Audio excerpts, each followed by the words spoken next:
The first thing to break through the fog was the sound. A rhythmic, electronic beep, as steady and indifferent as a metronome counting down to nothing. It was the only landmark in a landscape of gray, disorienting mist. Clara Evans's eyelids fluttered, heavy as lead shutters. They opened a crack, revealing a blurry, alien world of sterile white ceiling tiles and fluorescent lights that hummed with an irritating buzz. Where am I? The thought was a slow, syrupy thing, struggling to form. Her throat felt like it was lined with sandpaper. A deep, pulling ache radiated from her abdomen, a sun of pure agony with rays that shot into her limbs. She tried to shift, to push herself up, but a fresh, searing pain in her arm and back screamed a veto, pinning her to the scratchy sheets. A tangle of clear plastic tubes snaked from her arm, tethering her to this place. The faint, cloying scent of antiseptic burned in her nostrils, confirming the unwelcome truth. Hospital. Marcus. The name sliced through the confusion with the clean, sharp edge of panic. Is he okay? Did they get him? Her first coherent thought wasn't for the fire in her own body, but for the man she was sworn to protect. The memory came then, not as a gentle recollection, but as a violent, percussive intrusion. Shattering glass, like a thunderclap in the dead of night. A man's voice, a low, guttural curse that stank of stale cigarettes and cheap beer. The terrified look in Sergeant Marcus Gunny Cole's eyes, wide and white in the dim light of his living room, his powerful body useless, strapped into the prison of his wheelchair. And the glint, a silvery flash of metal under the porch light, a knife. Her breath hitched, a painful, shallow gasp that sent another jolt of agony through her torso. Her heart monitor, that steady metronome, broke rhythm, its beeping quickening into a frantic, panicked tattoo. A figure swam into her blurry field of vision, a woman in blue scrubs with kind, dark eyes and a gentle smile. Easy now, Clara, you're safe. You're at St. Jude's General. The woman's voice was a soft balm on Clara's raw nerves. She introduced herself as Dr. Dada Clares. Anya Sharma. You've been in surgery for 5 hours, the doctor explained, her voice low and calm. You're a very lucky woman, and a very brave one. Clara tried to speak, to form the question that was screaming in her mind, but only a dry, hoarse croak emerged. Mar! Dr. Sharma seemed to understand. She placed a reassuring hand on Clara's uninjured shoulder. He's okay, she said, her voice firm with certainty. The paramedics said he was physically unharmed. You made sure of that. Relief, so potent it felt like a drug, flooded Clara's system, momentarily washing away the pain. He was okay. She had done her job. The relief was swiftly followed by the crushing, gravitational pull of her own reality. Dr. Sharma continued, her tone shifting to one of clinical gravity. You have 6 stab wounds, Clara. 1 in your arm, 5 in your torso. 2 of them were critical punctured your diaphragm. The other nicked your spleen. They had to perform an emergency laparotomy. You lost a lot of blood. The doctor's eyes held a deep professional respect. Whoever did this, they meant to kill you. Clara closed her eyes, the sterile white ceiling tiles fading away. The image of Marcus's terrified face filled the darkness behind her lids. The doctor was wrong. They hadn't meant to kill her. They had meant to get to him. She was just the person who had dared to stand in their way. 6 months earlier, the name Sergeant Marcus Cole was just a line on a patient intake form. Clara, then 34, was a dedicated home care nurse, a veteran of the quiet, often thankless battles fought in sick rooms and recovery beds across the city. Her life was a study in compassionate routine. Her small, meticulously tidy apartment was a sanctuary of calm, filled with photos of her late parents and shelves lined with nursing textbooks that stood like soldiers at attention. She hadn't chosen nursing as a career. It had chosen her, in the long, difficult years she spent caring for her ailing father. In his final days, she had learned a lesson more profound than any textbook could teach, that dignity was a medicine all its own. Her new assignment was a long-term case. Marcus Cole, U.S. Marine Corps, retired, T-10 paraplegic. The file was sparse on personality, heavy on medical needs. Her first visit was to a modest, single-story bungalow on a quiet, tree-lined street. The house felt like a museum exhibit dedicated to a past life. A faded Marine Corps flag was tacked to one wall. Framed photos of a younger, vibrant Marcus, surrounded by grinning, dusty men in combat gear in some sun-blasted Afghan province, crowded every surface. In a glass case on the mantelpiece, A purple heart lay on a bed of dark velvet, gathering a thin layer of dust. And then there was the man himself. In the center of the living room sat Marcus, his face a mask of gruff cynicism. At 45, his upper body was still thick with the muscle of a career warrior, a stark and cruel contrast to the stillness of his legs beneath a wool blanket.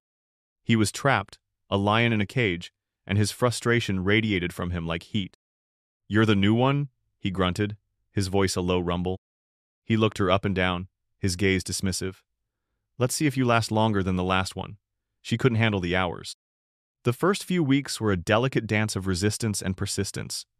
Marcus was proud, fiercely independent, and bristled at every offer of help. But Clara was patient. She wasn't intimidated by his gruff exterior. She had seen true pain before, and she knew it often wore a disguise of anger. She didn't just administer his medications and perform her clinical duties, she talked to him. She learned his routines, his triggers, the subtle tells of his pain levels. She started making 2 pots of coffee in the morning, one for him, black, strong enough to dissolve a spoon, and one for her. She began teasing him about the terrible daytime soap operas he claimed to hate but watched religiously. "Oh, come on, Gunny," she'd say, using the nickname she'd picked up from his photos. "You know you're invested in whether Brenda will tell Chad about the evil twin." He'd scowl, but a ghost of a smile would touch his lips. He started talking. He told her stories about his boys in the Twund Battalion, 8th Marinus the Gunner's mates, the radio men, the grunts. He spoke of the suffocating heat, the bone-deep camaraderie, the constant humming tension of deployment. He never spoke about the IED blast that had put him in the chair, and she never asked. Slowly, the patient-nurse dynamic softened into something warmer, something more real. He started calling her boss, a term of respect for her no-nonsense efficiency. They were an unlikely pair, the quiet, steadfast nurse and the loud, broken Marine. They had forged a friendship, built not on pity, but on a foundation of shared days and mutual respect. He wasn't just her patient anymore. He was her friend. The first crack in their peaceful routine appeared in the form of a sleek, black sedan that purred to a stop at the curb one sunny afternoon. A man in a tailored suit that probably cost more than Clara's monthly rent emerged. He was handsome in a predatory way, with a smile that didn't reach his cold, calculating eyes. He introduced himself as Richard Sterling. He stood in Marcus's doorway, his expensive leather shoes looking comically out of place on the worn welcome mat. He explained, with a practiced, oily charm, that his company, Sterling Development Group, was acquiring the properties on the block. A state-of-the-art luxury condominium complex was planned. Marcus's house, this small bungalow built by his father's own hands, was the last holdout. Sterling slid a glossy folder onto the coffee table. "We're prepared to make you a very generous offer, Sergeant." Marcus didn't even open it. He stared at Sterling, his jaw set like granite. "This house isn't for sale, it's my home." Sterling's charming facade evaporated, replaced by a flicker of reptilian annoyance. "Everything is for sale, Sergeant," he said, his voice dropping an octave. "It's just a matter of finding the right price. Don't make this more difficult than it needs to be." He left his business card on top of the unopened folder, a stark white rectangle of menace. Clara had watched the entire exchange from the kitchen, her hands frozen over the sink. A cold knot of dread formed in her stomach. The look in Sterling's eyes was one she recognized, the look of a bully who was used to getting his way. "You should report this," she said quietly after Sterling had gone. Marcus let out a short, bitter laugh. "Report what, boss? A rich guy making an offer? Cops won't do anything. Guys like him own this city." It was a cynical prediction, one that would prove to be devastatingly accurate. Richard Sterling was a patient predator. The harassment began not with a bang, but with 1,000 tiny cuts designed to bleed Marcus's resolve dry. Sterling's business card would appear tucked into the mail slot every single morning, a daily reminder of the unwanted offer. On trash day, Marcus's bins would be the only ones on the street tipped over, their contents strewn across his small, neat lawn. The adjacent lots, already purchased by Sterling, became hives of activity at inexplicable hours. The deafening roar of a backhoe would start at 6 a.m., the high-pitched scream of a power saw would echo late into the evening. Each incident was small enough to be deniable, a potential accident or coincidence, but the cumulative effect was a constant, grinding assault on Marcus's peace of mind. The breaking point came on a Tuesday morning. One of Marcus's few joys was the small rose garden his late mother had planted by the front walkway. He couldn't tend to it himself anymore, but Clara would water it for him, and its vibrant red blooms were a splash of life against the muted beige of the bungalow. That morning, they found the largest bush, his mother's favorite, ripped violently from the earth, its roots exposed to the sun like severed nerves. Dirt and petals were scattered across the concrete. Marcus's face, usually a mask of stoic resolve, crumpled. This wasn't business. This was personal. It was a desecration. "That's it," Clara said, her voice tight with fury. "We're calling the police. This is destruction of property." An hour later, a patrol car ambled to the curb. Officer Miller emerged, a man whose weary posture and bored expression suggested he'd seen it all and was impressed by none of it. He listened to their story, his eyes flicking from the ruined rose bush to Marcus in his wheelchair, to the pristine business card Clara held out as evidence. His sigh was a masterpiece of bureaucratic indifference. "Look, I get it, you're upset," he said, his tone dripping with condescension. "But a ripped-up flower? It's a shame, but legally it's a civil matter, not a police one. You say it was him, he'll say it wasn't. It's your word against his." He gestured vaguely at the Sterling Development sign on the next lot. "You really think he came here himself to pull up a plant?" Clara felt a surge of hot anger. "His people, then! It's a pattern of harassment!" Officer Miller shook his head slowly, as if explaining a complex concept to a child. "A pattern requires proof. You have any photos of Mr. Sterling or his employees on your property? Any witnesses?" He already knew the answer. "My advice? Get a lawyer. And maybe try not to antagonize a man who's redeveloping your entire neighborhood." He clicked his pen, tucked his notepad away, and left. He hadn't so much as written a report. They were alone. The system, the first line of defense, had looked at their problem, shrugged, and walked away. The audience in this unfolding drama, had there been one, would have felt the first real spike of rage. This wasn't just incompetence. It was a willful refusal to help, an implicit siding with the powerful over the vulnerable. Watching the dejected slump of Marcus's shoulders, Clara felt her own resolve harden into steel. If the system wouldn't protect them, she would build one herself. That evening, she went home and created a new file on her laptop. Title: Sterling Harassment Log. She documented the date, the time, and the description of the rosebush incident. She uploaded a photo of the carnage. It was a small act of defiance, but it was a start. A few days later, the shadows took human form. A beat-up, dark blue sedan with tinted windows began parking across the street from Marcus's house. Inside sat two men. They were large, unkempt, and exuded an air of cheap menace. They didn't do anything. They just sat there, for hours at a time, watching. Their presence was a silent, looming threat, a physical manifestation of Sterling's power. When Clara left for the day, the sedan would pull out and follow her for several blocks before turning off, a clear message that the intimidation was now personal. She was a target, too. The campaign escalated from psychological warfare to outright vandalism. One night, the sharp crack of breaking glass echoed through the house. A rock, wrapped in a piece of paper, lay on the living room floor. It had shattered the main window, landing only a few feet from where Marcus was sleeping in his recliner. Unfurled, the paper held a simple, two-word message, scrawled in crude block letters: "Sell now." The next morning, they found more. The same words were spray-painted in garish red across the side fence. Clara immediately called 911. Her heart sank when the same patrol car, with the same Officer Miller behind the wheel, pulled up. He surveyed the broken window and the graffiti with the same profound lack of interest. "See who did it?" he asked, his pen hovering over his notepad. "No, but two men have been sitting in a car across the street for days," Clara insisted, pointing. The blue sedan was gone, of course. "They're intimidating us." "Ma'am," Miller said, his voice heavy with exaggerated patience. "Sitting in a car is not a crime. Following you for a few blocks is not a crime. Unless you have footage of them throwing that rock or holding that spray can, my hands are tied. I'll file a report." He said the words, "file a report," as if it were a magic incantation that absolved him of any further responsibility. The audience would be screaming at their screens. The injustice was so blatant, so infuriatingly clear to everyone except the one person whose job it was to see it. The powerlessness was a suffocating blanket. Clara refused to be suffocated. That weekend, she took a significant portion of her savings and went to an electronics store.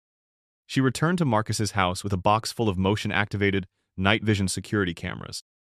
"Boss, you can't," Marcus protested, his voice thick with a mixture of gratitude and shame. "This isn't your fight. You shouldn't be spending your money on this." "Think of it as a medical expense, Gunny," she replied firmly, already unpacking the first camera. "For your stress levels. And mine. Doctor's orders." She spent the entire afternoon on a stepladder, strategically placing the cameras to cover the front porch, the back door, and the side fence. It was a declaration of war. The cameras had an immediate effect. A few days later, a crisp white envelope arrived via courier.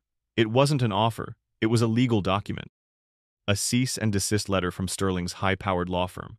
In a breathtaking act of legal jujitsu, it accused Marcus of harassing Mr. Telfers, Sterling's employees, the unnamed Jensen brothers, by surveilling and filming them without their consent while they were lawfully parked on a public street. It was a preposterous, maddening inversion of the truth, a weapon designed to bog them down in a legal quagmire they couldn't afford. The final act of the prelude came the next day. Richard Sterling himself made one last appearance. He didn't bother with the charming facade this time.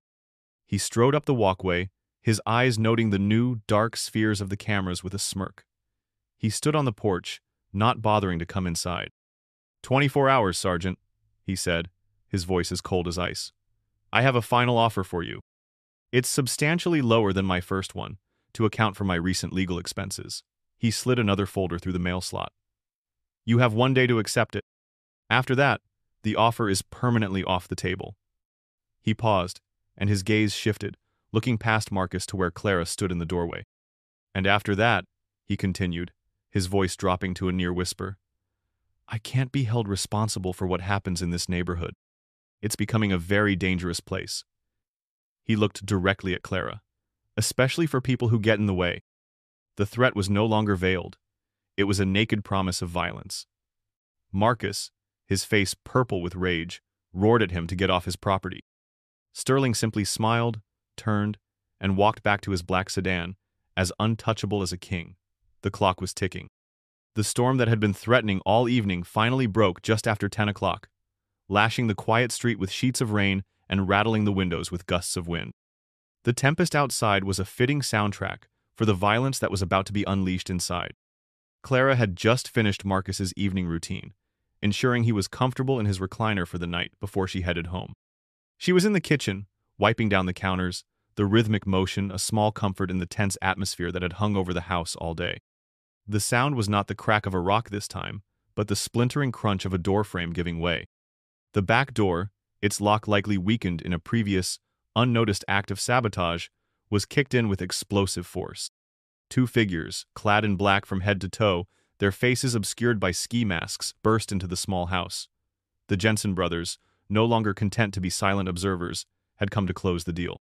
One of them, the larger of the two, stomped into the living room, brandishing a heavy, black tire iron. He was heading directly for Marcus. "Last chance, old man," he snarled, his voice muffled by the mask. Marcus, his body a useless weight, could only yell, a defiant, terrified roar of outrage. "Get out of my house!" Clara didn't think. She acted. Her body moved on pure, unadulterated instinct. She spun around, her hand closing around the handle of the heavy, cast-iron skillet she had used to make dinner. With a guttural cry, she swung it with all her might, connecting with the side of the first intruder's head. The thunk of iron on bone was sickeningly solid. The man staggered, disoriented, dropping the tire iron with a clang. The second brother, who had been ransacking the small office nook, whirled around, his eyes wild with rage above his mask. He saw his brother on his knees, and he saw the small, fierce nurse holding the skillet like a weapon. He abandoned his search and charged at her, pulling a hunting knife from a sheath on his belt. The blade was long and wickedly sharp. What followed was not a choreographed fight scene, but a desperate, ugly scramble for survival. Clara tried to bring the skillet around again, but he was too fast. He lunged, and she felt a blinding, white-hot poker of pain plunge into her side. The air rushed out of her lungs. She gasped, stumbling backward. He pulled the knife free and lunged again. Another stab, this time in her abdomen. The pain was breathtaking, stealing her strength, her vision tunneling. But as she fell, as her knees buckled and the cold floor rushed up to meet her, a single, unwavering thought burned through the agony. Marcus. With the last of her strength, she didn't fall away from the fight. She fell toward it. She launched her body forward, a desperate final act of will, placing herself directly between the knife-wielding attacker and Marcus's wheelchair. "You won't touch him," she screamed, the words choked with blood. She felt the subsequent blows as distant, jarring impacts rather than sharp stabs. One in her back, another in her shoulder, one more in her side. Each one drove the air from her lungs, each one a nail pinning her to a cross of pain. Her world narrowed to the feel of the rough carpet on her cheek, the metallic taste of blood filling her mouth, and the sound of Marcus's hysterical, impotent shouts for help. Suddenly, a brilliant white light flooded the porch, visible through the shattered living room window. The motion-activated security camera, Clara's desperate little fortress, had sprung to life, its floodlight catching the intruders in its unforgiving glare. They froze, like deer in headlights. This wasn't part of the plan. They hadn't counted on this level of ferocious resistance. They certainly hadn't counted on being so clearly illuminated. Panicked, the second brother grabbed a small lamp from an end table and smashed it on the floor, a clumsy attempt to stage the scene as a robbery gone wrong. Then they were gone, melting back into the stormy night as quickly as they had appeared. Silence descended, broken only by the sound of the raging storm and Marcus's ragged, desperate sobs. Clara lay in a rapidly spreading pool of her own blood at the base of his wheelchair. She tried to say his name, to tell him it was okay, but her lungs wouldn't obey. The world was tilting, the colors of the room swirling into a dark, muddy vortex.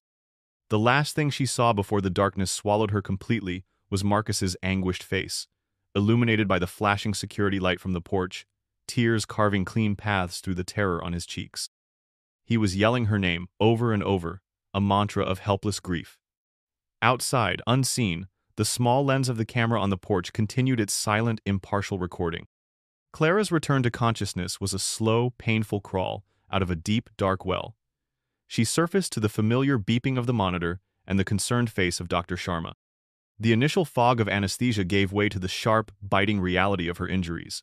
Every breath was a negotiation with pain. But the physical agony was soon to be eclipsed by a colder, more insidious kind of wound. The initial wave of relief at having survived was short-lived. It was replaced by a new kind of dread as two men in plain clothes entered her room. They were detectives, their faces etched with the professional cynicism of men who wade through the worst of human behavior for a living. They were a clear step up from Officer Miller, but their empathy was just as absent. Their questions began gently enough, but soon acquired a sharp, accusatory edge. "Miss Evans, why were you still at the residence so late?" The older one, Detective Harding, asked, his pen poised over a small notepad. "I was finishing up," Clara croaked, her throat raw. "The storm." "Were you romantically involved with Mr. Cole?" The younger one, Detective Sanchez, cut in, his eyes narrowed slightly. Clara stared at him, stunned. "He's my patient. According to your employer's records, your shift ended at 9 p.m. Harding continued, ignoring her answer. "The 911 call was logged at 10:14 p.m. Why did you choose to engage the intruders? Your professional protocol would be to retreat and call for help. They weren't treating her like a victim. They were treating her like a variable in an equation they couldn't solve, a deviation from the norm. They were subtly, expertly, shifting the blame, implying her actions were reckless, unprofessional, and perhaps the cause of the violent escalation. The institutional chill was beginning to set in. The true blizzard arrived in the form of Dr. Peterson. He was the hospital's chief administrator, a man who looked more like a corporate raider than a healthcare professional, with a tailored suit, a pristine haircut, and eyes that held the flat, emotionless sheen of polished granite. He walked into the room holding a clipboard like a shield, his expression devoid of warmth or concern. Dr. Sharma, who had been checking Clara's vitals, stiffened at his arrival. He did not ask how she was feeling. He did not acknowledge the bandages, the IV drip, or the pale, pained woman in the bed. He got straight to the point, his voice crisp and businesslike. "Ms. Evans," he began, "we've reviewed the preliminary police report and have spoken with our legal counsel." He paused, letting the weight of his words fill the sterile room. "Your actions last night, while noted, constituted a severe breach of the home care provider's protocol. You are instructed to avoid confrontation and secure your own safety first." Clara could only stare, her mind struggling to process his words. You engaged with armed intruders, he continued, his tone hardening. You put yourself, and by extension, our clients, the hospital's insurance policy, at significant and unacceptable risk. This entire incident is a liability nightmare. Dr. Sharma took a step forward. Dr. Peterson, she saved that man's life. Peterson shot her a withering glare that silenced her instantly. He turned back to Clara. Be that as it may, we cannot have our nurses acting like vigilantes. It sets a dangerous precedent. He made a neat checkmark on his clipboard. Effective immediately, you are being placed on unpaid administrative leave, pending a full investigation into your professional misconduct. Based on this initial review, I would advise you to prepare for the likelihood of termination. This was the ultimate betrayal. The system she had dedicated her life to, the one meant to heal and care for people, was punishing her for an act of supreme courage and compassion. She had faced down 2 armed men, taken 6 knife wounds to protect a helpless patient, and her reward was to be cast out, investigated, and threatened with financial ruin. The audience at this moment would be incandescent with rage. This was the pinnacle of the rage bait. A good person was being crushed by a soulless bureaucracy that valued liability over life, protocols over people. Clara felt a profound, soul-deep coldness spread through her, more chilling than any blood loss. She was utterly and completely alone. At the very same moment Clara was being systematically dismantled by the hospital administration, Marcus Cole sat in a cold, sterile interrogation room at the downtown police precinct. He had just finished giving his statement, his voice hoarse from yelling and thick with guilt.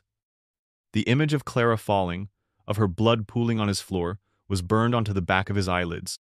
The detectives had taken his phone as evidence, but he asked to make one call, a right they couldn't deny him. He didn't call a lawyer. He didn't call a family member. He dialed a number he knew better than his own name. After 3 rings, a voice, gravelly and calm, answered. Rodriguez. Top, Marcus breathed, his voice cracking with emotion. It's Gunny.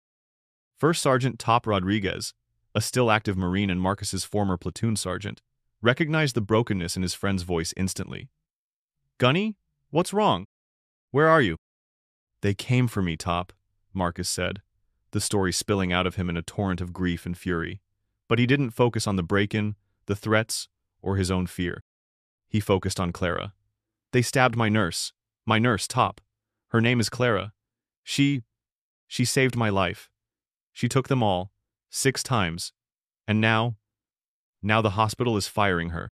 The cops think she's a suspect. She's got no one. There was a moment of silence on the other end of the line, but it wasn't empty. It was the silence of a gears locking into place.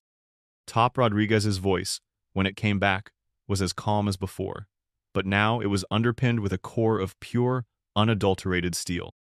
Don't you worry about a thing, Gunny. You just tell the detectives what they need to know. We're on it.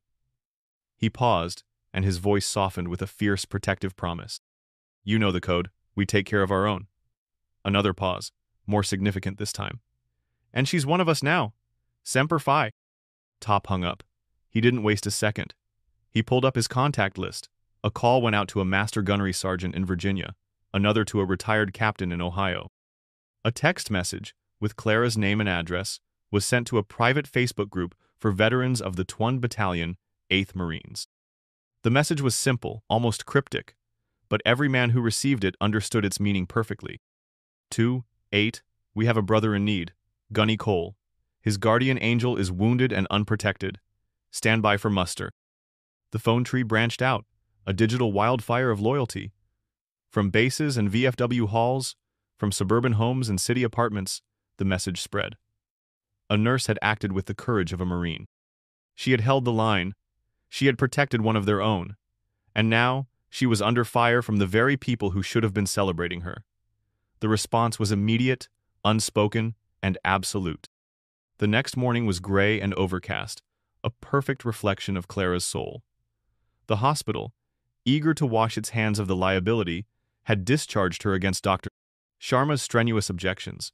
She was weak, in constant throbbing pain, and emotionally shattered.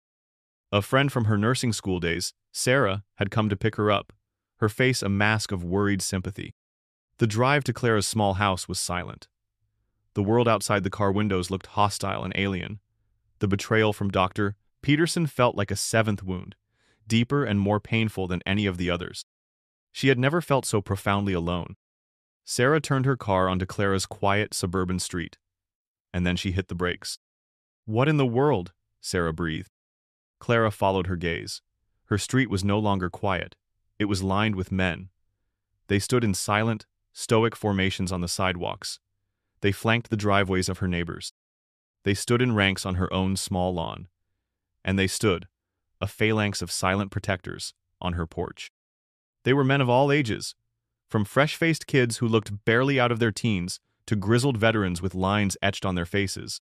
They were of all shapes and sizes, some lean and wiry, others built like brick walls. But they all shared a common, unmistakable bearing. Their shoulders were back, their chins were up. Their posture was ramrod straight. They were United States Marines. There were dozens of them. As Clara's eyes scanned the street, she realized there were scores.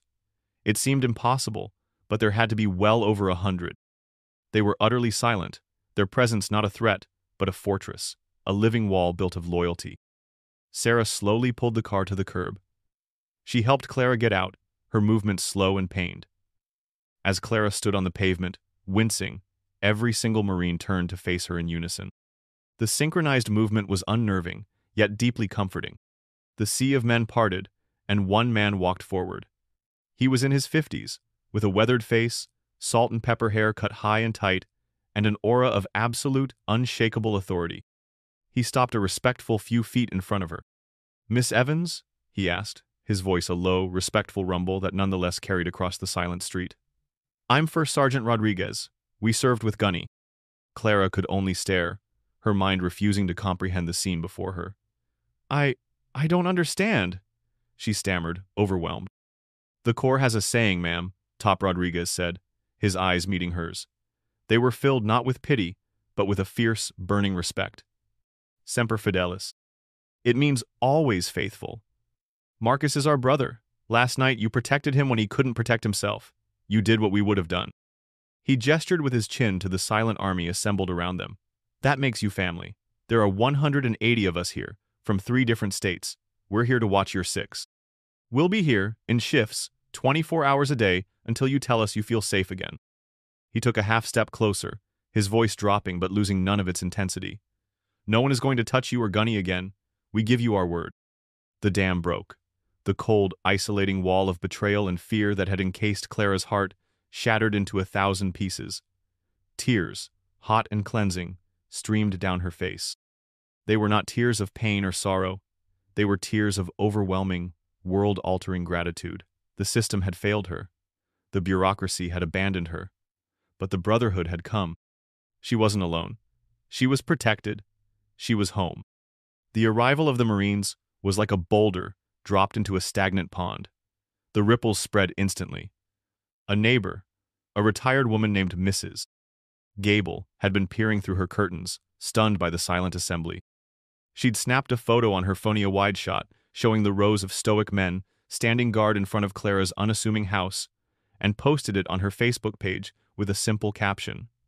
"This is my neighbor, Clara. She's a nurse.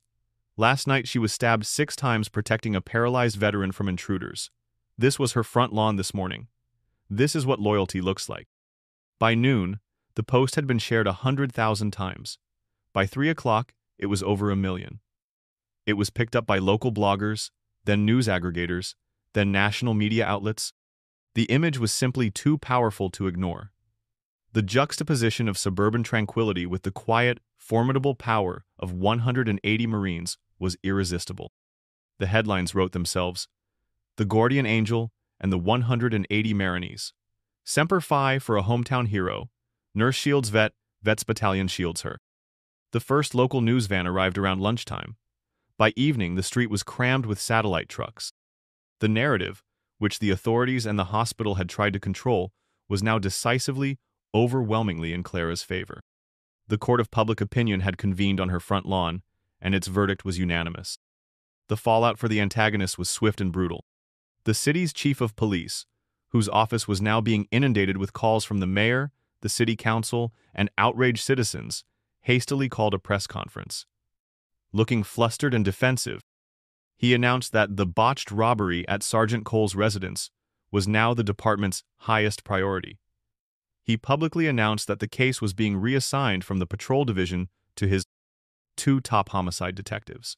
The security camera footage that Clara had installed, previously dismissed as inconclusive, was now being hailed as critical evidence that was being aggressively analyzed. Officer Miller was quietly reassigned to desk duty. St. Jude's General Hospital found itself at the epicenter of a public relations firestorm. Its phone lines were flooded.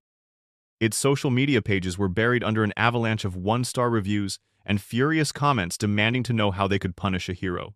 Dr. Peterson was forced to issue a humiliating, pre-written public apology, praising Miss Evans's extraordinary bravery. Clara received a personal call from the CEO offering her job back with a promotion, full back pay, and a promise that the hospital would cover every cent of her medical bills not covered by insurance. They even announced the formation of a new task force to create the Clara Evans Protocol for improving employee safety in high-risk situations. For Richard Sterling, the architect of the whole affair, the viral story was a death sentence for his reputation. His name and the name of his company were leaked online within hours. His pristine corporate image was shattered. Business partners, spooked by the toxic publicity, began pulling out of deals. Protesters, many of them veterans, began picketing his downtown office. When the detectives, now under immense pressure to get a result, brought him in for questioning, the smirk was gone from his face. The Jensen brothers, seeing the news and realizing they were facing not just a local prosecutor, but the incandescent rage of the entire United States Marine Corps, were apprehended in a neighboring state. They folded almost immediately, trading a full confession and testimony against Sterling for a plea deal. The inspiration was contagious. The story of Clara's courage and the Marines' loyalty had activated something dormant in the community. Top Rodriguez, with help from Marcus, had started a GoFundMe page with the modest goal of raising $10,000 to help Clara with living expenses during her recovery. The link was shared with the viral posts. It surpassed its goal in 15 minutes. By the end of the day, it had soared past $500,000, with donations pouring in from every state and from military bases around the world. The support became tangible, local. A major contracting firm, owned by a former Navy Seabee, volunteered to install a state-of-the-art security system at Marcus's house, complete with reinforced doors and shatterproof windows, free of charge.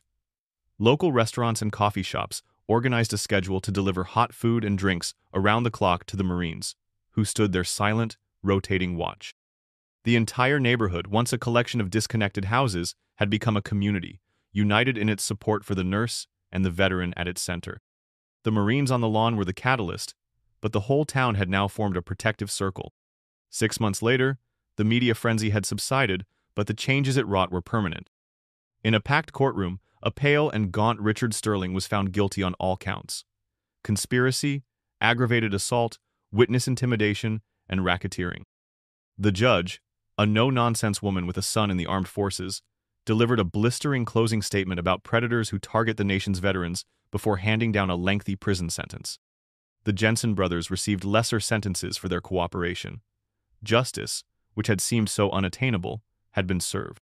Clara Evans, fully recovered, returned to her life, but it was not the same life she had left. The scars on her body were a permanent reminder of the violence she had endured, but the experience had forged something new within her: a voice. The GoFundMe had left her financially secure, free from the daily grind. She returned to nursing, but she also became a fierce, eloquent advocate. She spoke at conferences on patient safety and nurses' rights. She testified before state committees on improving protections for veterans against predatory practices. Her quiet courage had found a new, public purpose. The Marines were no longer camped out on her lawn. Their promise had been kept, but they had been replaced by a new, less formal guard.